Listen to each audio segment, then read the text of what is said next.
JJM pipeline ಕಾಮಗಾರಿಯಿಂದ ರಸ್ತೆ ಹದಗೆಟ್ಟು ವಾಹನ ಸವಾರರ ಪರದಾಟ. ತರೀಕೆರೆ ಜಲಜೀವನ್ ಮಿಷನ್ ಯೋಜನೆಯಡಿ ಕುಡಿಯುವ ನೀರಿನ ಪೈಪ್ಲೈನ್ ಅಳವಡಿಕೆಗಾಗಿ ತರೀಕೆರೆ ಚಿಕ್ಕಮಗಳೂರು ಸಂಪರ್ಕ ಕಲ್ಪಿಸುವ ಪ್ರಮುಖ ರಸ್ತೆಯಲ್ಲಿರುವ ದೋರನಾಳು ಗ್ರಾಮದ ಸಮೀಪ ರಸ್ತೆ ಅಗೆದಿದ್ದು, ಕಾಮಗಾರಿ ಪೂರ್ಣಗೊಂಡ ಬಳಿಕ ರಸ್ತೆಯನ್ನು ಸಮರ್ಪಕವಾಗಿ ದುರಸ್ತಿಪಡಿಸಿದ ಕಾರಣ ವಾಹನ ಸವಾರರು ತೀವ್ರ ತೊಂದರೆ ಅನುಭವಿಸುತ್ತಿದ್ದಾರೆ.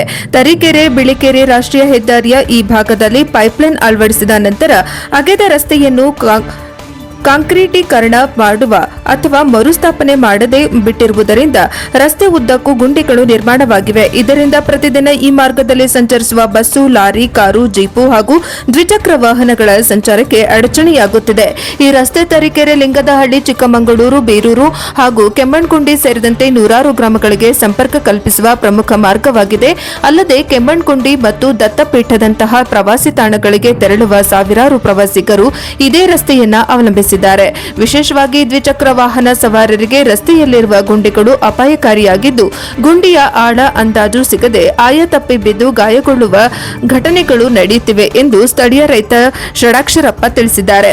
ಕೂಡಲೇ ಸಂಬಂಧಪಟ್ಟ ಅಧಿಕಾರಿಗಳು ಸ್ಥಳ ಪರಿಶೀಲನೆ ನಡೆಸಿ ರಸ್ತೆ ದುರಸ್ತಿ ಕಾಮಗಾರಿಯನ್ನ ಕೈಗೊಂಡು ಸಾರ್ವಜನಿಕರ ಸುರಕ್ಷಿತ ಸಂಚಾರಕ್ಕೆ ಅವಕಾಶ ಕಲ್ಪಿಸಬೇಕು ಎಂದು ಗ್ರಾಮಸ್ಥರು ಒತ್ತಾಯಿಸಿದ್ದಾರೆ. ವರದಿ ಪ್ರದೀಪ್ ಹೆಚಿ, ತರೀಕೆರೆ, ಎನ್ಕೆಎಸ್ ಟಿವಿ 4.